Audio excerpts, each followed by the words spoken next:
The Connecticut River is the largest tributary in New England. The over 400-mile-long body of water flows through 4 states in the northeast region of the U.S. Although it is a beautiful and grand sight to behold, its history is marred with many unsolved tragedies. Though the connection of many of these crimes is a matter of conjecture, the similarities in the murdered women are eerie and denote the depravity of someone violent and unhinged. Despite this case being widely known as the Connecticut River Valley Killer, he's been regarded by the locals as simply the Kellyville Killer. There have been some viable suspects in this case, but it officially remains unsolved. The first murder took place on Tuesday, June 11, 1968, and became peripherally associated with this case as other killings were carried out in the same general region afterward. Joanne Dunham was last seen only a half-mile away from her home at approximately 7:15 a.m. when she was walking to catch her school bus, which she never boarded. A resident of the Rake Mobile Homes in Charleston, New Hampshire, she was only 15 years old when she went missing. Her circumspect parents reported Joanne missing when she didn't make it home that evening and discovered she had failed to attend Fall Mountain High School. On June 12th, farmer David Haynes chanced on her body in an arborescent section off Quaker City Road. Authorities expected she was abducted nearly 5 miles away from where she was discovered dead. Sadly, she was sexually assaulted and then asphyxiated. It was a chilly autumn day in New London, New Hampshire on October 24, 1978. A friend told Catherine Milliken there were rare ducks at the Chandler Brook Wetland Preserve. So after leaving work, Kathy set off to enjoy an afternoon photographing the birds. Some sources say she was 26 and some say she was 27, but regardless, she was in the prime of her life and undoubtedly had many years left ahead of her.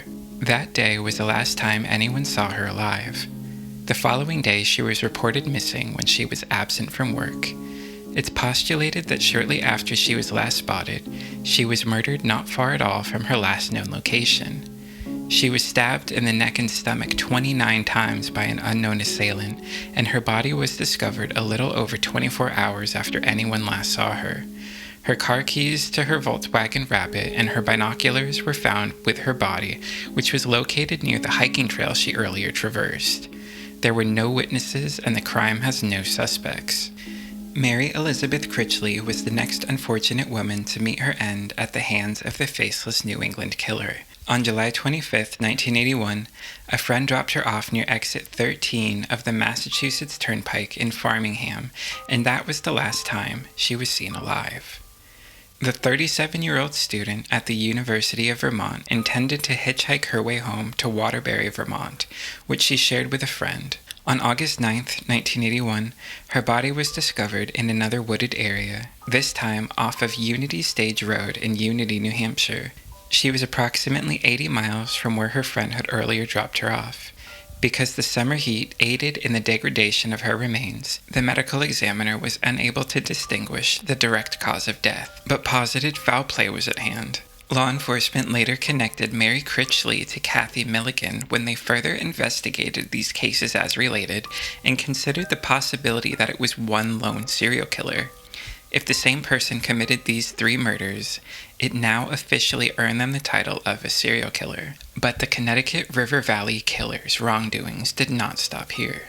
Though a bit older than the other women attacked and killed, 76-year-old Sylvia Gray is another possible victim of the Kellyville Killer. The day after she was reported missing from her home at Daniels Road in Plainfield, New Hampshire, she was found in a tree-covered area near where she lived. After her autopsy was conducted, the medical examiner stated that she met her end at the hands of a violent and depraved individual who stabbed and beat her to death. The next victim was Bernice Cordemonk, who was killed when she was only 17 years old. Though she was young, she already worked as a nursing assistant. Bernice's boyfriend's mother reported seeing her in Claremont at 3:30 p.m. on May 30th, 1984, which was the last time anyone saw her alive. It's surmised that she was trying to hitch a ride to her boyfriend's house on Route 12 in New Hampshire. She was reported missing the next day. For nearly 2 years, her family and loved ones clung to hope and searched for answers in peril until a fisherman came across human bones on April 19, 1986, near Cat Hole Road in Newport, New Hampshire. Though her body had badly decomposed, an autopsy yielded the cause of death. She had been stabbed to death, and her throat was cut, most likely shortly after she went missing. The sixth suspected victim was another young woman, 26-year-old Ellen Ruth Fried, who was a supervising nurse at Valley Regional Hospital in New Hampshire. Late at night on July 22, 1984, she made a pit stop at Leo's Market in Claremont, New Hampshire, to telephone her sister around 2:00 a.m. All seemed normal initially, until she made her sister aware that there was an unsavory man in a car that seemed to be stalking her, driving back and forth in the parking lot, making her feel uneasy. They spoke for approximately an hour in total, but before Ellen left, she asked her sister to wait a moment while she checked to make sure her car would start, clearly becoming afraid she wouldn't be able to get away from the strange and formidable man. She said the car did start, ended the phone call, and was never seen again. She failed to show up to work the next day, and her car was soon found uninhabited on Jarvis Road a couple miles away from her last known location. Like many of the other victims, Ellen's skeletal remains were discovered on September 19, 1985, in a desolate forested area near Sugar River in Kellyville, a little over a year after she went missing. Again, because her remains were degraded, the medical examiner faced difficulty distinguishing the cause of death, but did suspect she was also sexually assaulted and murdered. Eva Marie Morse was a 26-year-old single mother who was struggling financially at the time of her disappearance. Her last known location was at the border of Claremont and Charleston, New Hampshire, where she was seen hitchhiking on Route 12 on July 10, 1985. She was shortly thereafter reported as missing, and if you remember, Bernice Countermock was also seen trying to hitch a ride on the same road exactly 4 years and 15 days earlier.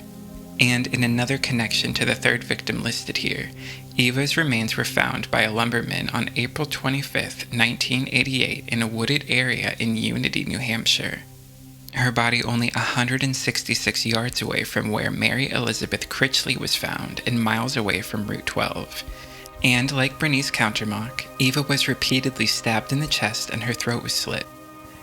The next murder was carried out differently, but can still be tied to the preceding cases due to the method of execution along with the geographical similarities. Stay-at-home mother and a bookkeeper to her husband's contracting business, Linda Moore lived just outside of the incorporated village of Saxtons River, Vermont on Route 121. She was described as likable and involved with her community. All seemed normal in her world on Tuesday, April 15, 1986, while the 36-year-old enjoyed one of the first warm days of spring and spent some time outside of her house.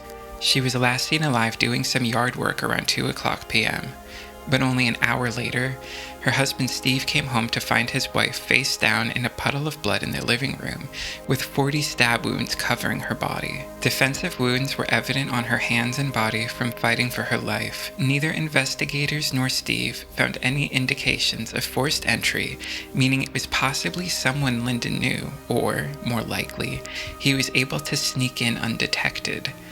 There was also no evidence of theft or despoiling of her residence, indicating that her killer entered her house to take a life. But this attack was the first one that yielded anything in terms of suspects. A police artist made a composite sketch based on the witness accounts who said that they saw a suspicious man in his early to mid-20s with a round, clean-shaven face, glasses, and a blue backpack hanging around Linda's property. But even with more clues than were left on any of the other 6 cases, still no suspects have been charged with her murder. Early in 1987, Barbara Agnew had been enjoying a skiing trip with some friends at Stratton Mountain in Vermont. Like 2 of the previously discussed victims, she was also a nurse. The 39-year-old woman was last seen on January 10, 1987, around 10:00 p.m. when she headed home to Norwich. Possibly because of the severe snowstorm ravaging the roadways and making driving all but impossible, Barbara pulled her BMW into a northbound I-91 rest stop in Hartford, Vermont, which was a mere 10 miles away from her home. Her husband reported her missing on January 14th after receiving a call that Barbara's car had been towed. They had a 7-year-old son together, and now both her husband and their child were confounded and concerned with the whereabouts of Barbara. It was a snowplow that had initially found her abandoned car at the rest stop with the door slightly open and evidence of a struggle having taken place. Shortly after her disappearance, the attendant at the rest stop found Barbara's clothing and personal possessions in a dumpster with her identification. As time went on, Barbara's family languished in peril as her case went unsolved. After her belongings were discovered, the Vermont State Police launched search efforts and sought her out in areas she was known to frequent. But despite the police's and her family's concerted efforts, it was hikers who chanced on her body on March 28, 1987. She had been left by an apple tree on Advent Hill Road in Hartland, Vermont, near the New Hampshire state border. An autopsy concluded that she had been stabbed to death and had defensive wounds. Next, 22-year-old Jane Borowski was 7 months pregnant when she decided to quench her thirst on the fateful night of August 6, 1988. She was coming home from the Cheshire County Fair in Keene, New Hampshire, when she stopped outside of a Gomarlo supermarket in West Swansea. The store was closed, so she got a drink from the vending machine outside. She was already back in her car when she noticed a Jeep Wagoneer parked next to her. She watched in her rearview mirror as the man exited his vehicle and made his way to her driver's side window. After using the guise of asking her if the nearby payphone was working, he forcefully opened her door and tried to remove her from the vehicle. Jane screamed so hysterically that she broke blood vessels in her eyes. She fought with all her might, kicking and thrashing against the maniac. In the scuffle, her windshield was smashed, and she continued to struggle against him, to which he put a knife to her throat and said, "Perhaps this will persuade you to get out of the car." She fearfully complied, and he erroneously stated that Jane had beaten up the assailant's girlfriend. He asked her if she had a Massachusetts license plate, to which she said she was from New Hampshire. He investigated the back of her car, appeared to realize he was wrong, and then went back to his car. Now she felt safe. In her mind, it was all a misunderstanding, and this was just a guy that got turned around and was looking to take justice into his own hands and avenge his girlfriend. She didn't know anything about the Connecticut River Valley Killer at this time, so Jane then said the laconic words to him which she says she wholeheartedly and quickly regretted. Quote, "Hey asshole, what about my windshield?" End quote. He swiftly returned to where she was standing and pressed his knife back against her throat, and she felt the surge of fear return within her being. She saw a passerby in a vehicle, and she tried to chase them down and ask for help, but the car drove away and left her, pregnant and unaided, to be tackled by the man that she thought would initially leave her be. All in all, she was stabbed 27 times and suffered a severed jugular, 2 collapsed lungs, a laceration to her kidney, and the tendons in her knee and thumb were severed. But even with all her injuries, she wasn't just fighting for her life. She was fighting for the life of her unborn baby. Suffering the worst pain she'd ever endured in her 22 years, she managed to get back in her car with a broken windshield and drove down Route 32 to a friend's house. As she made her approach, she realized she was behind the car of the man who just accosted her, but stayed steady and kept moving. She was immediately aided by her friends when she approached their house, but she still wasn't out of the woods yet. She said she saw the man in the Jeep Wagoneer hastily make a U-turn and drive back past the house from which she sought help, but possibly because he now felt outnumbered, he simply drove away. Jane Borowski was the only one to survive the attacks, and her baby was born shortly after. She was able to give a detailed description of the suspect, a clean-shaven man in his 30s to 40s with blonde hair and stood about 5 feet 7 inches tall. For all intents and purposes, many thought the killings had stopped.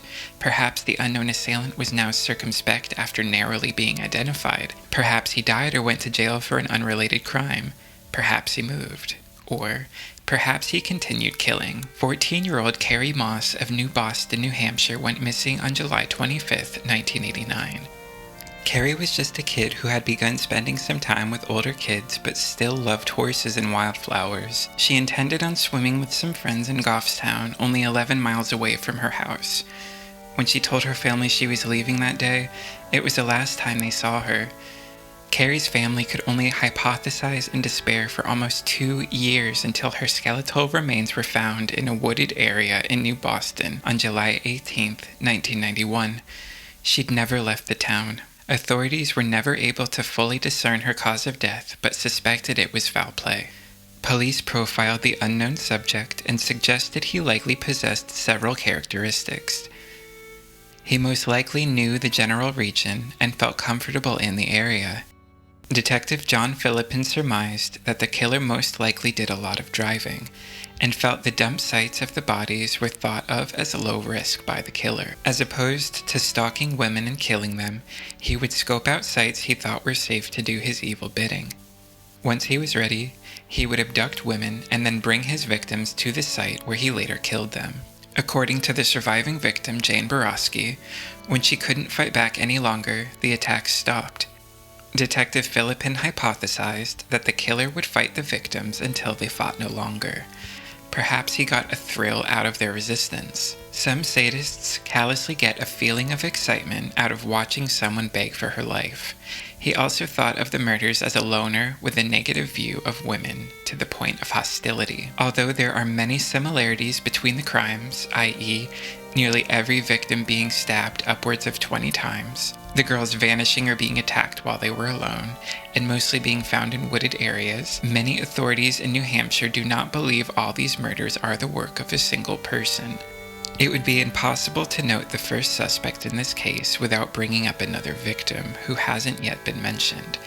But like some of the other poor souls in this case, it remains uncertain whether this girl's death was at the hands of the alleged Kellyville killer. Heidi Martin went for a jog on the fateful late spring day of May 20th, 1984. She normally traversed a route that was very close to her home, a route that she knew well and had taken many times. But this day when she took her jog, she never came home. She was discovered dead behind Heartland Elementary School in a marshy area. She had been stabbed and sexually assaulted with wounds to her heart, but she also had water and silt in her lungs, indicating she may have drowned as well. It's pretty easy to find information saying that Delbert Tallman was living in the area that Heidi often ran, and that he confessed to her murder and then recanted, and was later acquitted for the murder. He also did live in Springfield, Bellows Falls, and Windsor, Vermont, which were towns in the very close proximity to the CRV killings. But not everywhere notes that he was on the autism spectrum and had a very low IQ. People with a low IQ are often very easy to sway and get a confession out of.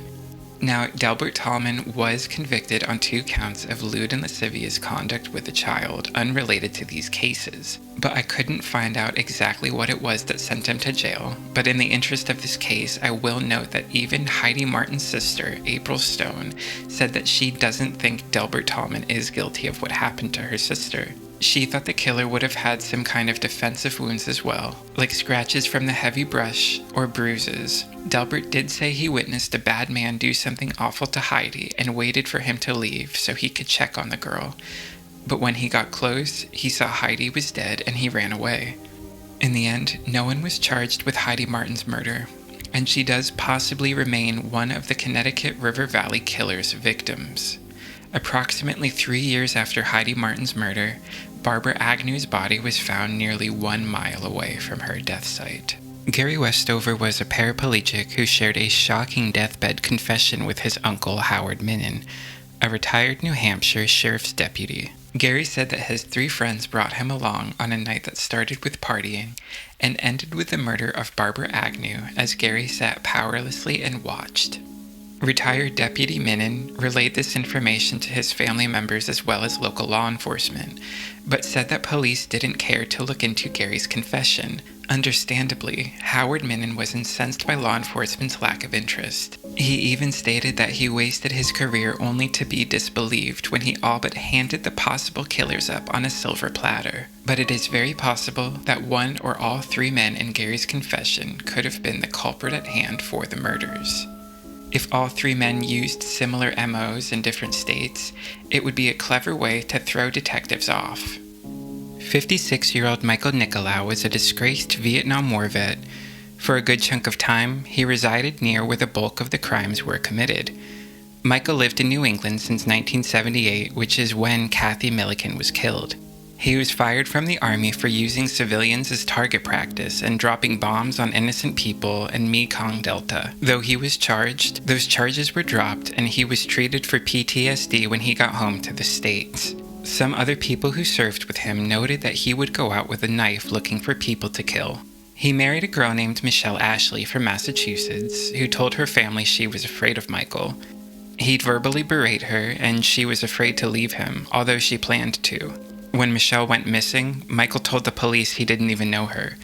To this day, Michelle Ashley has never been located. Michael took his 2 children he had with Michelle with him to Florida, and he met and married another woman, Eileen Bowman, in Letts, Florida, a little north of Tampa. Eileen was another poor woman who faced vehement abuse at the hands of Michael Nicolau, and even recalled an instance where her husband held her at gunpoint while he tried to coax his son to run over her in an automobile. After Eileen Bowman escaped from her abusive husband, Michael Nicolau tracked her down and killed Eileen, her daughter Taryn, and shot himself. I will preface these next statements by saying that surviving victim, Jane Borowski, did say she didn't believe Michael Nicolau was her attacker on the night of August 6, 1988, but that doesn't mean he wasn't culpable for other crimes. She also dismissed him as her attacker when initially shown photographs. It's been said that Michael Nicolau knew Gary Westover and that the two may have met at their local VA hospital. It was theorized that Michael was one of the men who carried out Barbara Agnew's murder that night. He also matched the description given of a suspect in Linda Moore's murder. Gary's aunt wrote a letter to Barbara's sister explaining to her that her nephew believed he knew the identities of the men who killed Barbara. Gary had stated that he was used as bait to lure Barbara, and being that she was a nurse, Barbara would have wanted to help Gary, whom she would have seen as a helpless man in a wheelchair. It was also alleged that Michael Nicolau's first wife, Michelle, was in the same hospital in which Barbara worked as a nurse. Rodney Stranger became a suspect after being convicted of killing his girlfriend, Crystal Morrison, and after becoming a person of interest in the Molly Bish case. Near the end of Crystal's life, she phoned her sister and said that Rodney was responsible for multiple murders, including Molly's. Molly Bish was a lifeguard in Commons Pond in Warren, Massachusetts. After she went missing, her search became the largest and most expensive in the state of Massachusetts history. She went missing on July 27, 2000, and her body was discovered 5 miles from her house on June 9, 2003. Rodney had lived near Warren in a town called Southbridge, but when Jane Borowski was shown his picture, she didn't think it was Rodney who attacked her, and Molly Bish's case remains unsolved despite police's interest in Rodney Stranger and other suspects. Another unknown suspect was identified, but his name was never made public. A man came forward stating that his mother told him that when she saw the composite sketch of Jane Borowski's attacker, she was startled by how similar it looked to her husband, the man's father. She was insistent that he was a dangerous man and she feared for her life. She also noticed a woman had been murdered only a mile away from a bar where her husband drank. The man's son described his father as a violent and dangerous man who lost control and endlessly found himself having trouble with women. One time he threw his wife from a second-story window, and he additionally had sexually deviant proclivities. The unknown subject was a butcher on a Massachusetts farm and owned a Jeep Wagoneer. If you remember, that is the type of car that Jane Borowski reported her attacker driving. When Jane was shown a picture of the man, she said the hairs on the back of her neck stood straight up and she thought it was him. But the man died in 2008 without facing any charges. So that concludes the list of suspects I could find. Since the first killing of Joanne Dunham almost 54 years ago, the Connecticut River Valley Killer has been the proverbial boogeyman lurking around the dark wooden corners of any given New England forest. And though some bits of evidence have come to light and some witness statements have been corroborated, we are no closer to learning the identity of the depraved savage who took countless people's lives and ruined countless families' lives. And though he or they may already be dead or in jail or dormant, it brings no clarity or solace to the families of the fallen women or the surviving victim of these heinous crimes. It's an unfortunate truth that women and young people are especially vulnerable to attacks at the hands of deviant men, but regardless of what anyone does, violent acts will always take place, and the human race will learn to continue to adapt and endure.